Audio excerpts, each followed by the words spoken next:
আপনি বলেছেন যে মসজিদে গিয়ে নারীদের জন্য বা মহিলাদের জন্য জামাতে নামাজ আদায় করা মাকরু, কিন্তু আমি আপনার এই বক্তব্যটার পরিপ্রেক্ষিতে আমি দেখতে পাচ্ছি যে এটা তো বরং মাকরু নয়, কেউ কেউ এটাকে মুস্তাহাব বা এনকারেজ বলতে চান। অনেকে উদাহরণ দিচ্ছেন আয়েশা, যিনি প্রফেটের স্ত্রী ছিলেন, রাদিয়াল্লাহু আনহা, হ্যাঁ আয়েশা রাদিয়াল্লাহু আনহা, উনি ইমামতি করে মেয়েদের নামাজ পড়িয়েছেন, এবং যে জায়গায় আপনি এটা মুকরু বলছেন ওই জায়গায় কেউ মুস্তাহাব বলতে গিয়ে আপনার বক্তব্যের বিরোধিতা করছেন। এটা নিয়ে আপনি যদি আমাদের একটু বলেন। এটা আমি চ্যালেঞ্জ করছি, ওপেন চ্যালেঞ্জ। আম্মা জান আয়েশা রাদিয়াল্লাহু তাআলা আনহা কখনো ইমামতি করেননি, বরং ও জাকওয়ান ইমামতি করেছিল, পিছনে তিনি নামাজ পড়েছিলেন। সেটা ফরজ নামাজ ছিল না, তারাবিয়ার নামাজ। আপনাকে যে তথ্য দিয়েছে সে ভুল তথ্য দিয়েছে। ওকে, সেটা মেয়েদের নামাজ পড়াটা মুস্তাহাব কিনা? হ্যাঁ। দ্বিতীয় হচ্ছে আল্লাহর হাবিব সাল্লাল্লাহু আলাইহি ওয়াসাল্লামের নূরের জামানায় মসজিদ নববীতে মহিলাদেরকে অ্যালাউ করা হতো, তারা নামাজে আসতেন। কিন্তু আল্লাহর হাবিব সাল্লাল্লাহু আলাইহি ওয়াসাল্লাম মহিলাদেরকে নিরুৎসাহিত করেছিলেন, নিষেধ করেননি। কারণ মহিলাদেরও দিন শেখা বাকি ছিল এবং আল্লাহ হাবিব সাল্লাল্লাহু আলাইহি ওয়াসাল্লামের কাছে ওহী আসতো, সেজন্য মহিলাদের নিষেধ করা হতো না, তারা মসজিদে আসতেন। হযরত ওমর রাদিয়াল্লাহু তাআলা আনহু তার খেলাফতের সময় বলেছেন মহিলাদের জন্য ঘরেই নামাজ পড়াটা উত্তম। তখন প্রচুর পরিমাণ সাহাবী উপস্থিত ছিলেন, তারা হযরত ওমরের এই কাজে কেউ বাধা দেননি। সেজন্য মহিলাদের মসজিদে আসাটা হারাম নয়, মাকরু বলা হয়েছে জামাতে আসা। কারণ আম্মাজান আয়েশা রাদিয়াল্লাহু তাআলা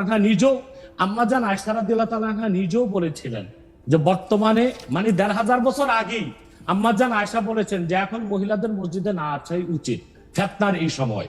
তো ১৫০০ বছর আগে যদি ফিতনার আশঙ্কা করে আম্মাজান আয়েশা মসজিদ নববীতে মহিলাদের আসাটাকে নিরুৎসাহিত করে থাকেন, তাহলে হযরত ওমর রাদিয়াল্লাহু তাআলা আনহুর সিদ্ধান্তটা সঠিক ছিল। আর বর্তমান যুগে সেটা আমরাও নিরুৎসাহিত করি, এজন্যই মাকরু বলি। মাকরু মানে হারাম নয়, খুব কঠিনভাবে নিষিদ্ধ নয়, জাস্ট নিরুৎসাহিত করা। আপনি মাকরু ফতোয়াটা কোথায় পেলেন? আর আপনি যে বলছেন যে আনহা এটা পড়েন নাই, কিন্তু আমি এখন যেটা দেখতে পাচ্ছি যে women praying in congregation among themselves, এটা মাদিনা বলে একটা পিরিয়ডিক্যালস বাইরে হয় মাদিনা ইউনিভার্সিটি থেকে, সেইখান থেকে একজন বলতেছেন যে এটা পড়ছেন। আমি তো এটা সত্য বিচার করতে পারবো না।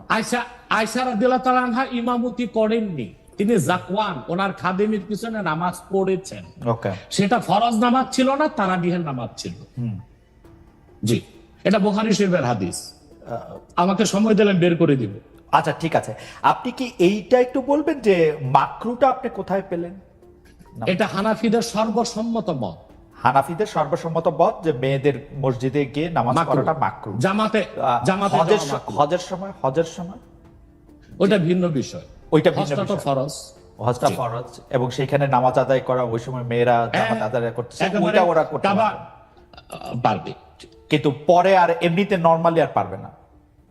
পারবে না মানে বললাম তো নিরুৎসাহিত করা হয়েছে, তারা ঘরে পড়বে, ঘরে পড়াটাই উত্তম। এটা যদি মাকরু হইতো তাহলে কি হজের সময় এটা পড়াটা জায়েজ থাকতো?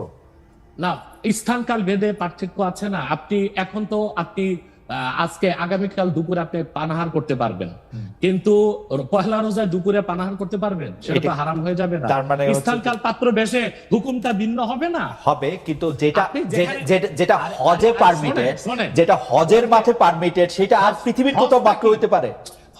হজটা কি? হজটা হচ্ছে কাবাগরে যেতে হবে, পুরুষকেও যেতে হবে, মহিলাকেও যেতে হবে, কাবাগর একটাই, সেজন্য সেখানে সেটা ছাড় আছে। কিন্তু মসজিদ পৃথিবীতে একটা না, মহিলারা ঘরে নামাজ পড়তে পারবে।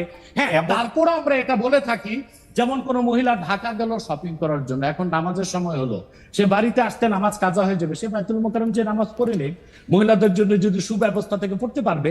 মাকরুটাকে আপনি খুব বড় করে দেখার প্রয়োজন নাই। এই যে আপনার মাথায় টুপি নাই, এটাও কিন্তু মাকরু স্যার, যেটা মাথায় বসা মাকরু, রাইট, যেটা কিন্তু তাই বলে তো আপনাকে আমি গুনাহগার বলতে পারছি না, অসুবিধা নাই। স্যার, আমি যেটা বলতে চাইতেছি, এমন কোন কাজ কি আছে যেটা কাবাগারে করা যায়, অন্য যে কোনো জায়গায় আরেকটা মাকরু হিসেবে বিবেচিত হবে? আর কোন কাজ কি এরকম আছে? বোঝার জন্য জানতে চাইতেছি স্যার। হ্যাঁ, বোঝার জন্য বলতেছি। যেমন কাবাগারে উপস্থিত হলে ওযু অবস্থায় যেতে হবে, অন্য কোনো জায়গায় গেলে ওযু অবস্থা লাগবে না। কেউ যদি হজ করতে ইহরাম ভাবে, স্ত্রীর সহবাস তার জন্য হারাম, যতদিন যেটা কাবাগরে করা যায় সেইটা অন্য কোথাও হারাম আছে কিনা? কাবাগর হ্যাঁ হারাম আছে, যেমন কাবাগর তোয়াফ করা হচ্ছে ফরজ, হজের একটা ফরজ, কিন্তু পৃথিবীর অন্য কোনো ঘর কোনো জায়গায় তোয়াফ করা যায় না, সেখানে যেটা যে অন্য জায়গায় যায় না। মানে যেহেতু কাবাগর তওয়াফ করা যায়, মানে কাবাগর শুধু তোয়াফের জায়গা, Okay. কাবাগর তোয়াফ করা ফরজ, ওকে কিন্তু পৃথিবীর অন্য কোনো মসজিদ বা আল্লাহর ওলির কোনো কবর বা মাজার তো তোয়াফ করা যাবে না, সেটা তো শিরক। আচ্ছা তাহলে স্থানকাল পাত্র ভেদে এবং সময়ের ভিন্নতার কারণে হুকুম পরিবর্তন হয়। Okay. যেমন আমি আপনাকে একটা উদাহরণ দিয়েছি, আগামীকাল আপনাকে দুপুরে খেতে হবে, সেটা খাওয়া আপনার জন্য সওয়াবের কাজ। আল্লাহ বলেছেন কুলু ওয়াশরাবু, খাও পান করো, কিন্তু ঠিক পয়লা রোজার দিন দুপুরে আপনি খেতে পারবেন না, সেটা হারাম। অথবা মাকরুর বিষয়টাও স্থানকাল পাত্র ভেদে তো পরিবর্তন হবে।